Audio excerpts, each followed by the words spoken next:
Lalu nenek juga melihat almarhum lewat depan pintu. Setelah itu nenek bangun dari tempat zikir dan nyamperin almarhum yang lewat ke arah dapur.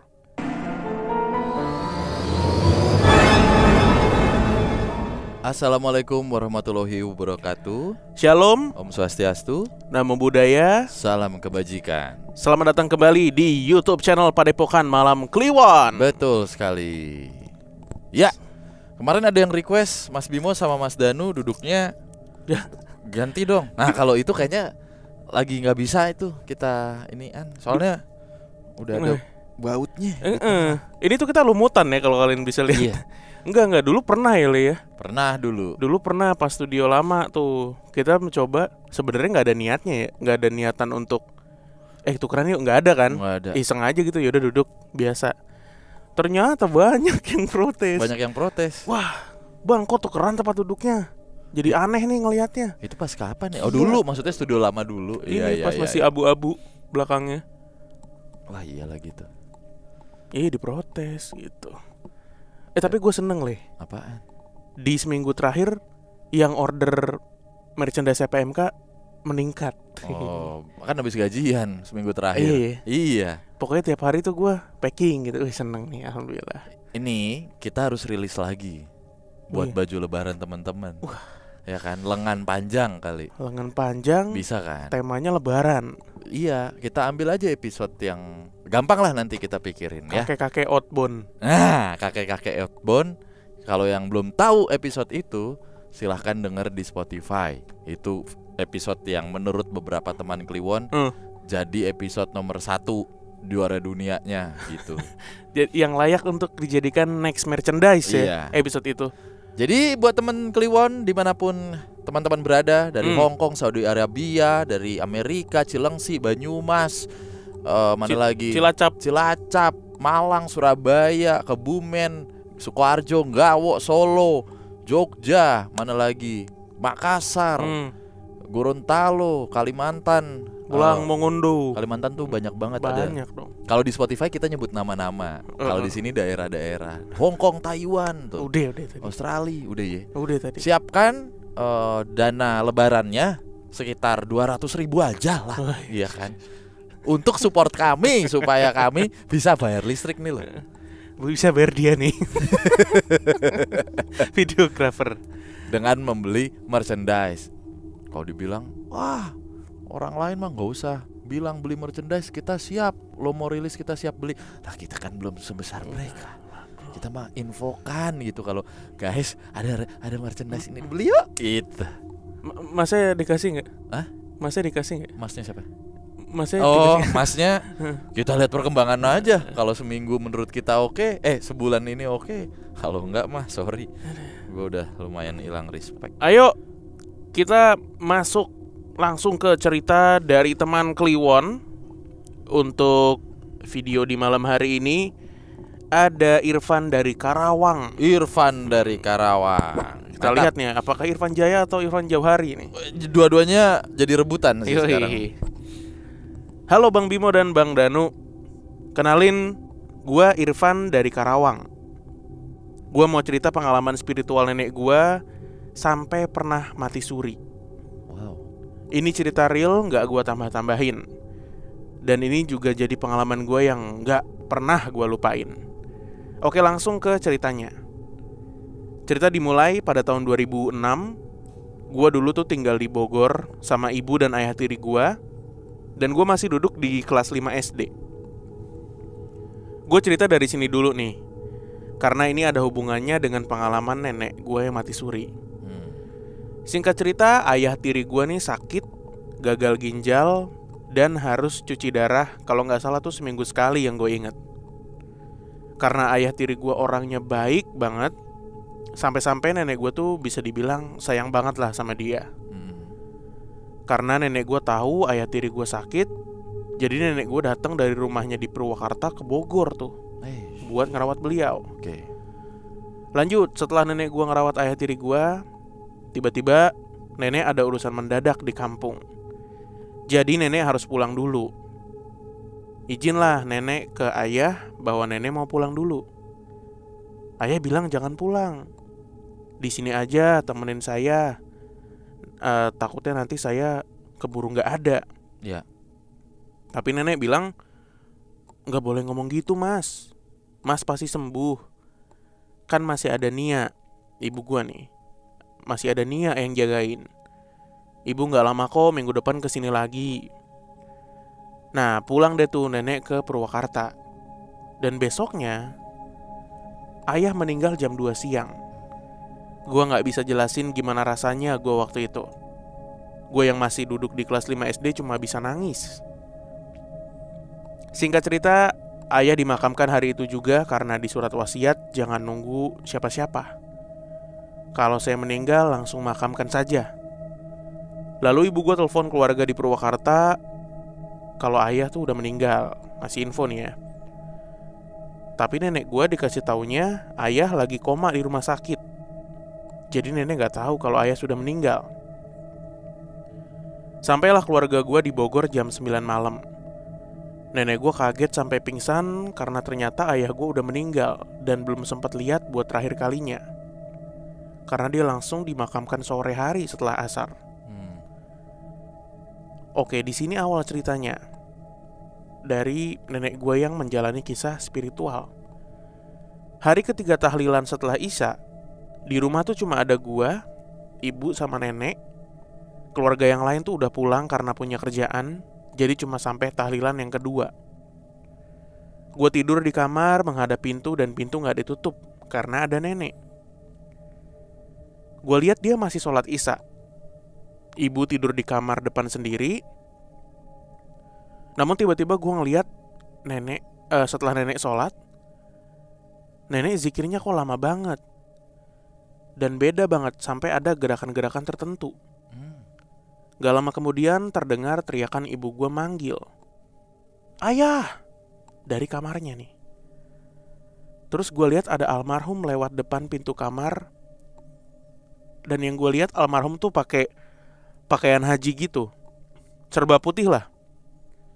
Perasaan gue takut sih enggak, cuma gue yang masih bocah kaget banget. Dan nenek gue tiba-tiba menghentikan zikirnya. Lalu nenek juga melihat almarhum lewat depan pintu. Setelah itu nenek bangun dari tempat zikir dan nyamperin almarhum yang lewat ke arah dapur. Gue ikut bangun tapi gak ikut sampai dapur. Gue cuma ngintip dari kamar. Nenek kayak lagi ngomong sama almarhum.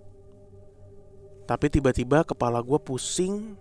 Terus kuping gue bunyi kenceng banget. Dan gue pingsan. Bangun-bangun gue udah ada di tempat tidur dan nenek tidur di samping gue. Singkat cerita setelah ibu ngurus berkas, kita bertiga pulang ke Purwakarta dijemput om gue.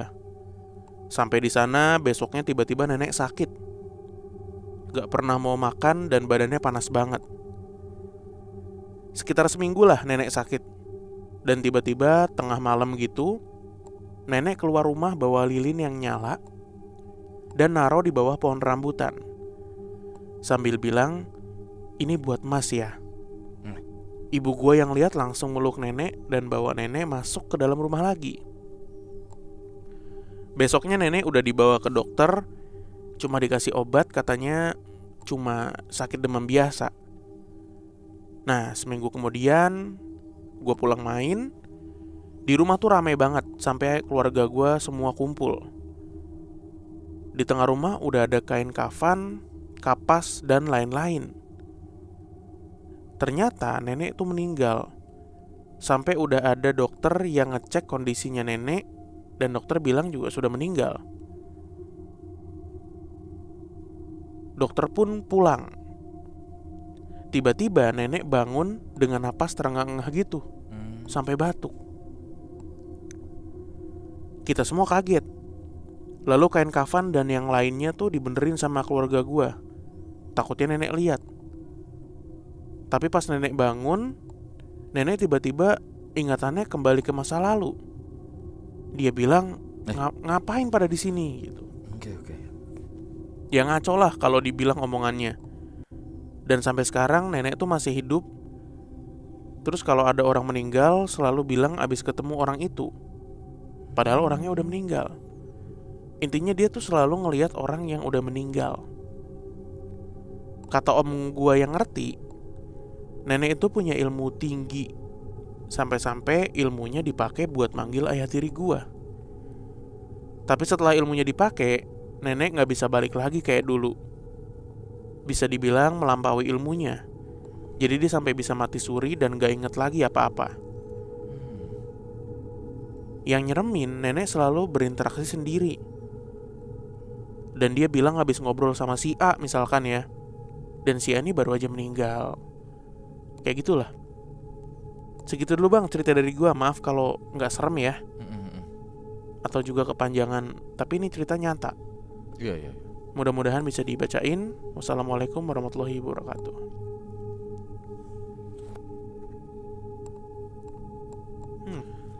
Memanggil roh ya, berarti ya. Kata omnya begitu. Memanggil roh ini bisa spesifik kan atau tidak sih? Bisa ya. Untuk Kalau beberapa kasus ya. Iya, kalau dari sini sih yang kita tangkap spesifik ya, yang dipanggil. Iya, kecuali datang menampakkan diri itu belum tentu ya. Bisa aja menyerupai kan. Cuman kalau kayak gini mungkin spesifik ya.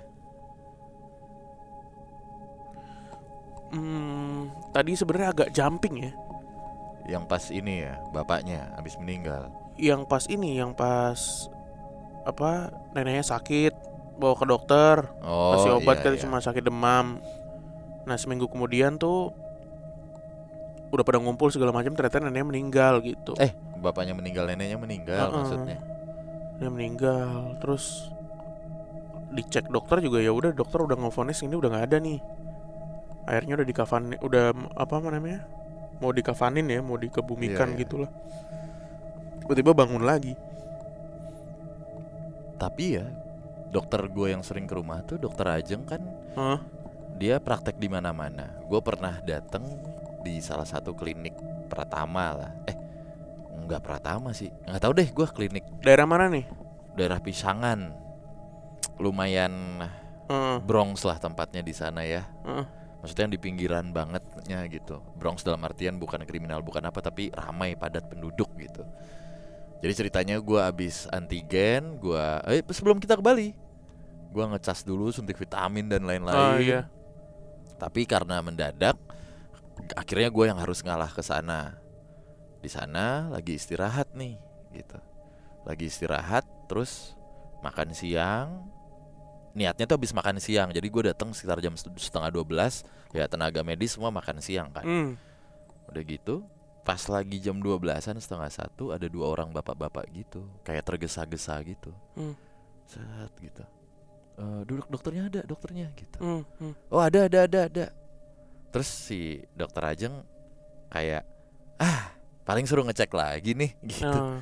Kayak udah sering terbiasa untuk ngecek masyarakat bukan masyarakat ya, di manapun berada gitu ya, bukan di Pisangan doang gitu, di manapun berada. Selama dia dinas lah pokoknya. Selama dia dinas di daerah-daerah yang bukan di kota besar gitu, untuk ngecek ini orang udah meninggal belum gitu. Memastikan ya tugasnya. Karena ada beberapa keluarga yang masih yakin ini tuh belum meninggal gitu. Karena badannya masih anget gitu. Tapi kan secara klinis ya, kalau sudah tidak ada detak jantung gitu, denyut nadi, akhirnya dinyatakan kan meninggal gitu. Jadi kerjanya cuma kayak gitu. Banyak Bim yang kayak gitu mah. Maksudnya yang masih belum terima gitu, kalau ini sebenarnya belum mati nih gitu, belum meninggal. Karena ya masih panas lah ya badannya, ibarat kata. Orang meninggal kan kan karena baru, ya kan. Iya sebenarnya logikanya itu, cuman kan karena mungkin belum terima, belum ikhlas. Wajar sih, namanya keluarga. Berarti ya, bener kerjaannya dokter Ajeng tuh kayak di sinetron-sinetron ya? Ya sebenarnya kami sudah berusaha semaksimal mungkin. Iya, biasanya dokter UGD tuh, Bapak Ibu dokter sudah tidak IGD, ada gitu. Dokter IGD. Tapi itu lama Pak untuk mengeluarkan statement itu sebenarnya. Ya kan dipastiin berkali-kali. Kalau di IGD ya. Iya. Maksudnya kan ada dokter apa segala macam, baru keluarlah itu. Masa bilang, waduh udah nggak ada nih Pak nih, terus tiba-tiba nyaut gitu, gitu. Masih ada nih, belum liwat, belum liwat. Tapi ini juga mitos tentang orang meninggal ya. Dulu waktu gua kecil sampai umuran SMP lah ya, di daerah rumah gua tuh dulu di Berlan tuh lumayan akhirnya entah gua terdoktrin, tapi gua merasa gua sudah bisa berpikir logis di situ SMP lah gitu. Misalnya nih, ini lansia lah ya, lansia gitu. Depan rumah gua let's say gitu ya, meninggal. Terus 5 hari kemudian belakang rumah. Oh. Gitu. Kayak ngajak gitu. Kayak domino gitu ya. Biasanya cuma 2 gitu doang. Nanti ada lagi nih, let's say tahun depan atau 3 bulan lagi. Depan rumah. Ada depan, misalnya samping rumah, misalnya ya, samping rumah meninggal. Nggak lama kemudian ada lagi nih, dan semuanya tuh teman mainnya dia gitu. Iya. Kayak udah ada timelinenya gitu ya. Bisa jadi yang cerita nyokap gua itu sebenarnya kejadian, sebenarnya salah satunya gitu. Ya, maksud gua entah kebetulan entah apa ya, tapi waktu itu gua bisa berpikirnya, kok iya juga ya gitu. Tuh kan Mas ngajak tuh gitu. Oke. Teman Kliwon, terima kasih ya yang sudah nonton. Jangan lupa untuk di-like video ini dan jangan lupa untuk dengerin kita juga di Spotify. Sampai jumpa di video berikutnya. Bye-bye.